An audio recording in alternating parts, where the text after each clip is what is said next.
तो बात चल रही थी अनीता से। अनीता ने शुरू किया था कि ये 8 ही लय क्यों, ये सवाल किया था। माइक ऑन कर सकती हो। कि लय जो है वो 8 प्रकार की ही क्यों है, इससे ज्यादा या कम क्यों नहीं, है ना, यही सवाल था ना। तो सबसे पहले आप देखें कि जब हमारे भारतीय शास्त्रीय संगीत को किताबों में लिखा गया तो उसमें एक पेज अलंकार हर किताब में मिल जाता है।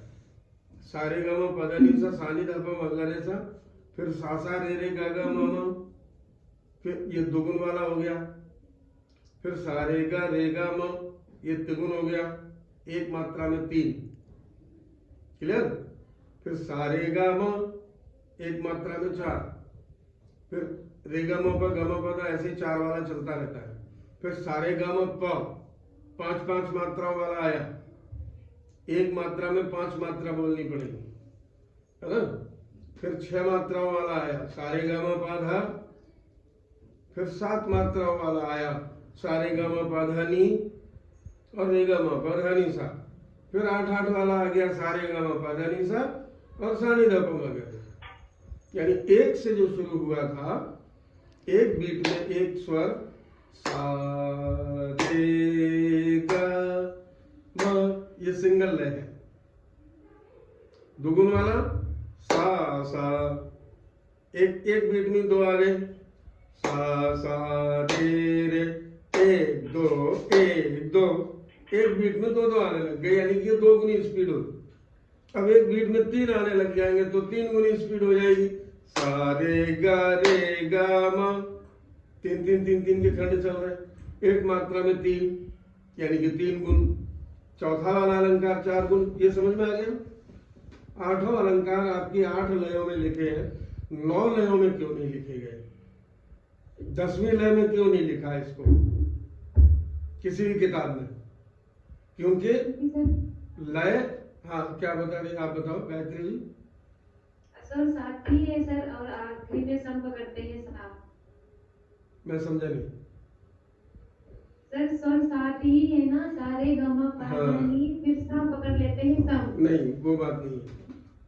स्वर सात ग्रुप होता है ना। मैंने बताया ना कि ये 8 ही लिखे गए, क्योंकि लय यानी स्पीड, अगर साइंस फिजिक्स के अनुसार देखें तो स्पीड के केवल 8 प्रकार हो सकते हैं। ये वैज्ञानिक सत्य है। 9वां प्रकार किसी न किसी से रिलेटेड होगा। 9वां बन सकता है, एक्सेप्शन है, 9वां प्रकार भी बन सकता है, लेकिन 10वां नहीं बनेगा। 9वां बहुत कम रेयर केस में कहीं यूज आता है, इसलिए उसको संगीत में यूज किया ही नहीं। अप्रचलित लय में उसको घोषित कर दिया कि इसका प्रचलन है ही नहीं, न ये चलेगा। 10 मात्रा की बात करें तो 5 गुण में आ गया, 11 मात्रा कहीं आई नहीं, 12 की करें तो 6 गुण में आ ही गया, है ना। 13 का कोई रिलेशन नहीं लयों से। फिर 14 7 में आ गई, 15 का कोई लेना देना नहीं, 16 8 में आ गई, बस। फिर इससे ज्यादा 17 18 करोगे तो फिर 9 आ जाएंगी, तो 9 तक तो हो सकता है। फिर 20 में जाओगे तो फिर 10 से रिलेशन हो जाएगा, उसका 5 से रिलेशन हो जाएगा, समझ गए ना। और 21 में किसी से रिलेशन नहीं बैठेगा, 11.5 हो जाएंगे, 10.5, है ना, आदि आदि करने पे। तो लय के प्रकार 8 ही है। और जिन लोगों, और सत्य कर दूं वैज्ञानिक, जिन लोगों के पास मेट्रोनोम ऐप है उसमें सब डिवीजन देखिए, 8 से ज्यादा दिया ही नहीं।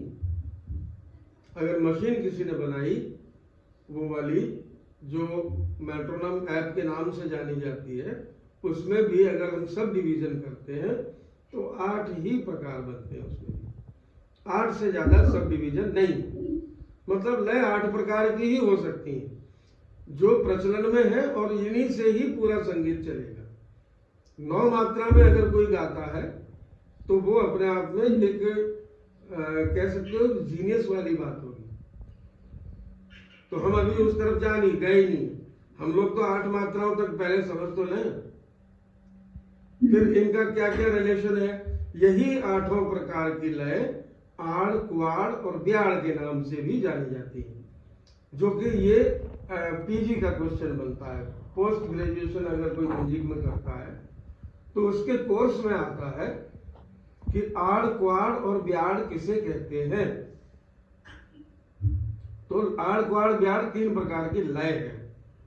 अब एक सवाल इन्होंने पहले ही लय के बारे में बताया था आंसर कि लय किसे कहते हैं, लेकिन ये बहुत क्लियर नहीं बता पाए। लय की परिभाषा अगर एक लाइन में लिखे, शुरुआत में बात हुई थी, बीरेन ने बोला था कि लय किसे कहते हैं, एक लाइन में।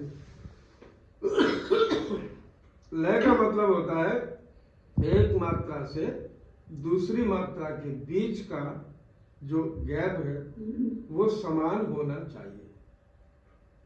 चाहे कितनी भी मात्राएं बोल लो, 8 बोल लो, 10 बोल लो, पर हर मात्रा बराबर टाइम से आएगी। जैसे कि घड़ी की सुई, घड़ी की सुई का एग्जाम्पल दिया जाता है, किताबों में लिखा हुआ है। और घड़ी की जो गति है, सेकंड की जो गति है, उसको हम मध्य लय के नाम से जानते हैं। बीच की स्पीड है वो, जिसको 60 बीपीएम बताया जाता है मेट्रोनम ऐप में।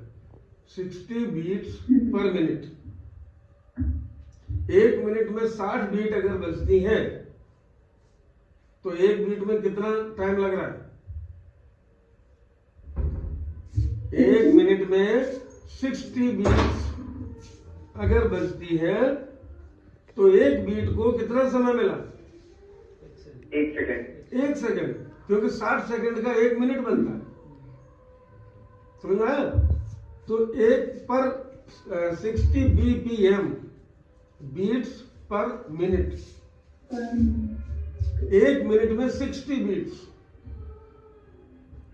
प्रत्येक मिनट में 60 बार क्लैप करना, मतलब 1-1 सेकंड पे 1-1 क्लैप हो रही है। ये 60 बीपीएम, ये घड़ी की सुई चल रही है। क्लियर?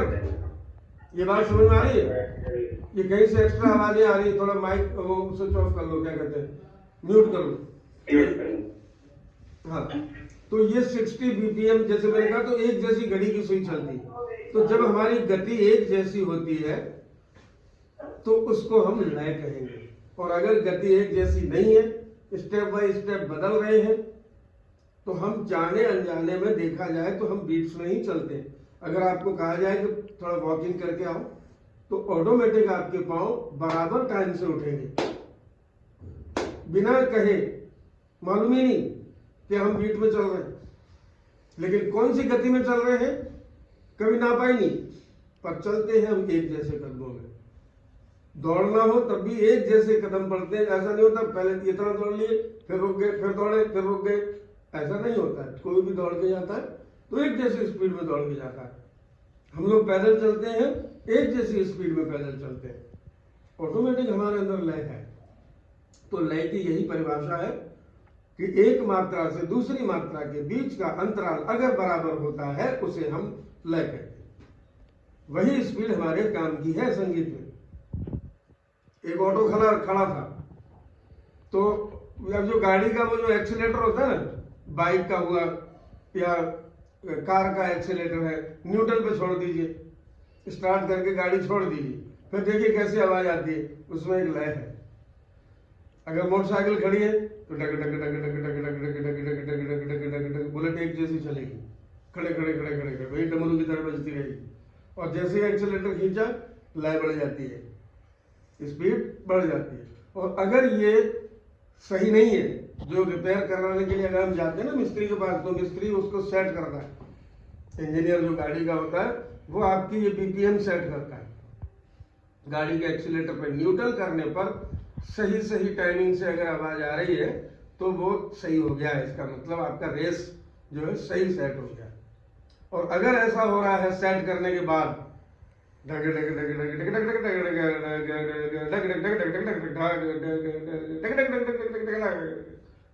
इसका मतलब ये रेस सही नहीं है, मोटरसाइकिल की रेस अगर सही करवा के लाते हो तो वहां खड़े होकर बीपीएम चेक करो कि क्या ये टके टके टके टके टके टके टके टके टके टके टके टके टके टके ऐसे चल रहा है या बिगड़ी हुई लय चल रही है। लय बिगड़ रही है। मैं तो मेरी बुलेट ठीक कराने जाता था तो मिस्त्री परेशान हो जाता था मेरे से। मैं कहता था ये अभी तक लय में नहीं आया, ये पेच कहीं ना कहीं अपने आप ढीला और अपने आप टाइट हो रहा है, क्योंकि कभी तो स्पीड बढ़ जाती है कभी कम हो जाती है। एक दिन ऑटो खड़ा था, उसका एग्जांपल दे रहा था। ऑटो बाहर खड़ा हुआ था, दुकान से सामान उतरवा रहा था, दुकान पे सामान दे रहा था वो। उसकी आवाज ऐसी थी, टक टक टक टक टक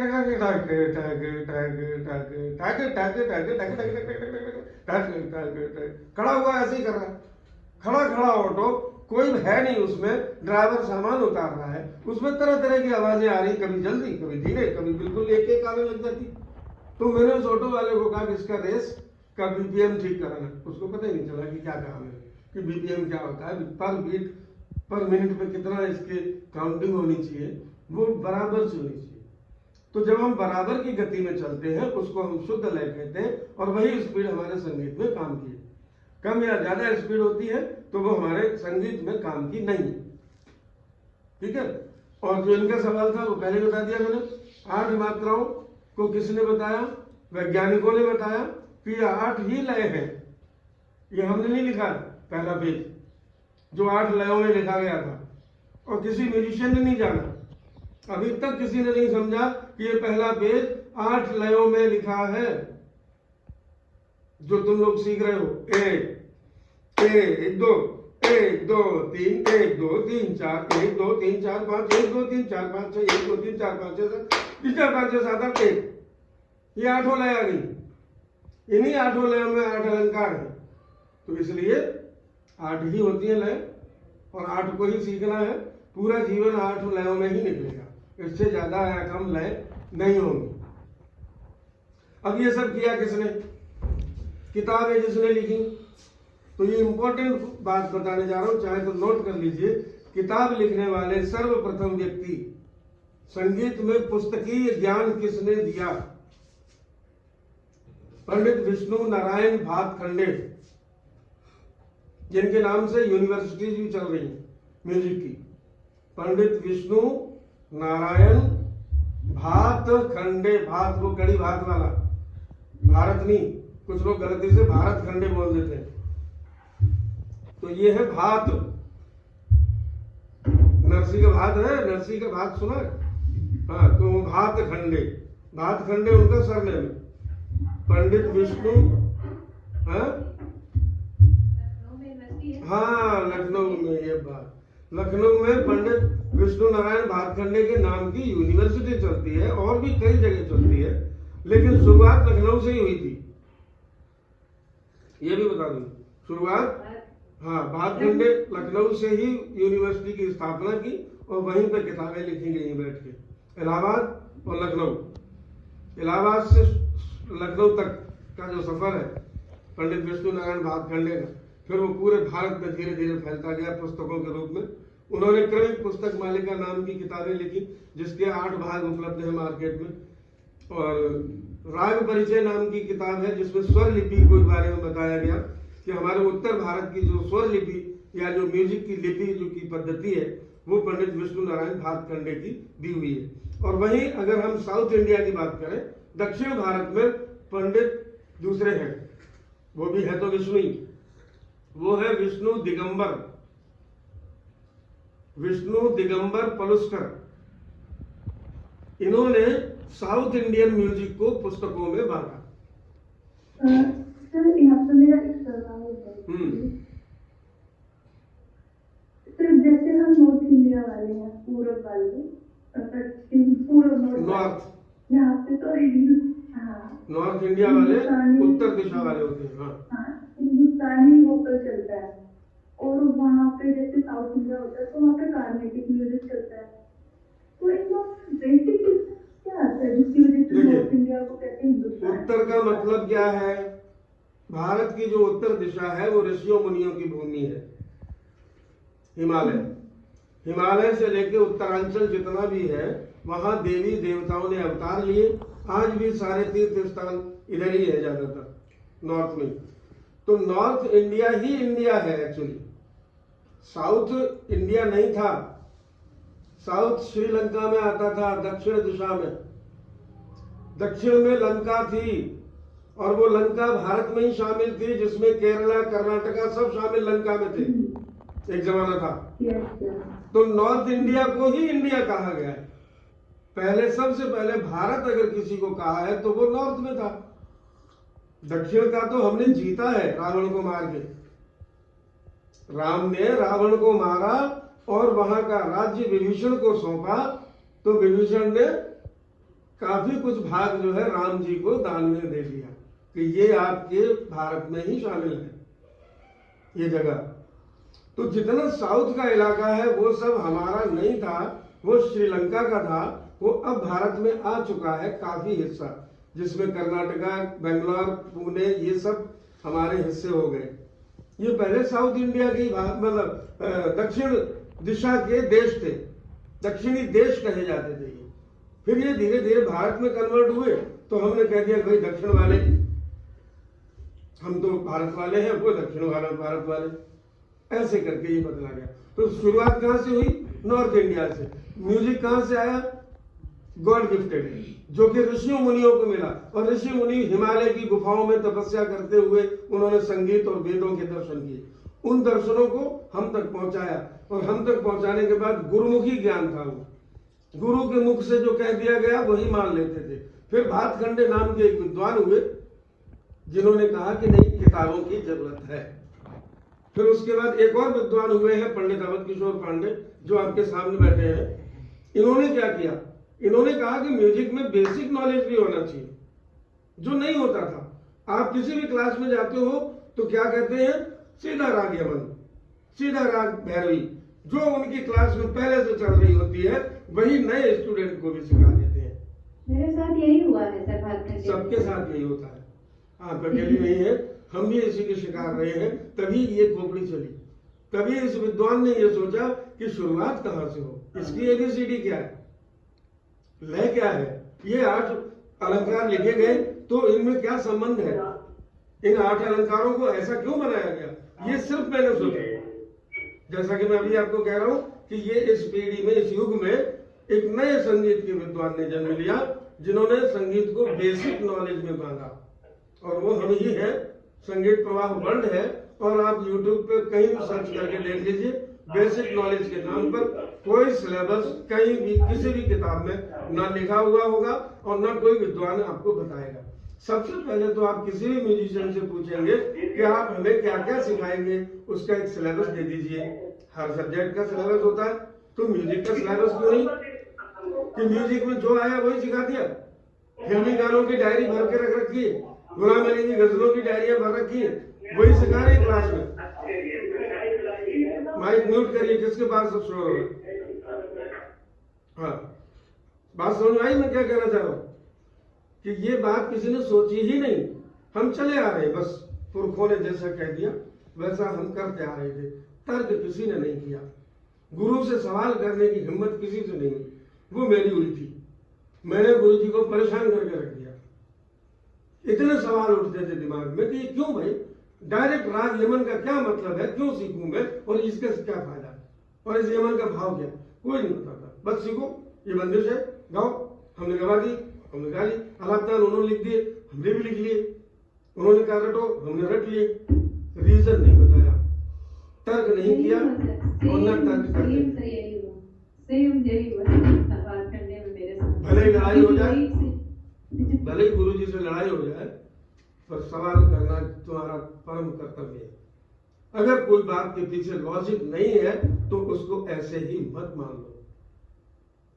ये इतनी सा ज्ञान हमने देने की कोशिश की, और यही सबसे बड़ा ज्ञान है।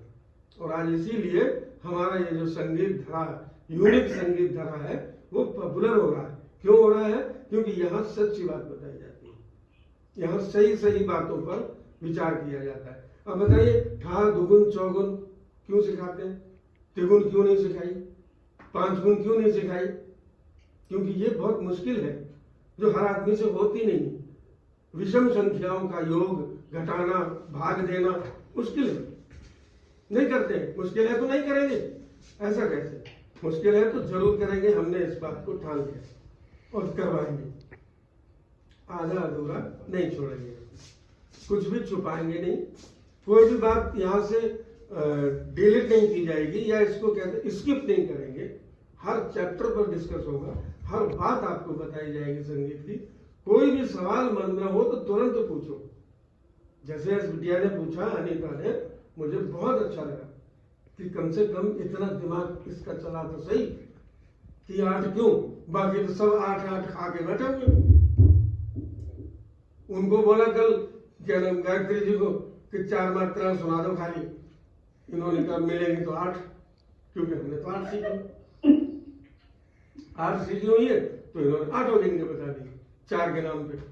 आपसे बोला कि भाई 2 रोटी दे दो, आपने कहा हमारे यहाँ तो इतनी बनी पड़ी, ये सब लोग हमको नहीं खानी थी, मुझे 2 ही खानी थी ना।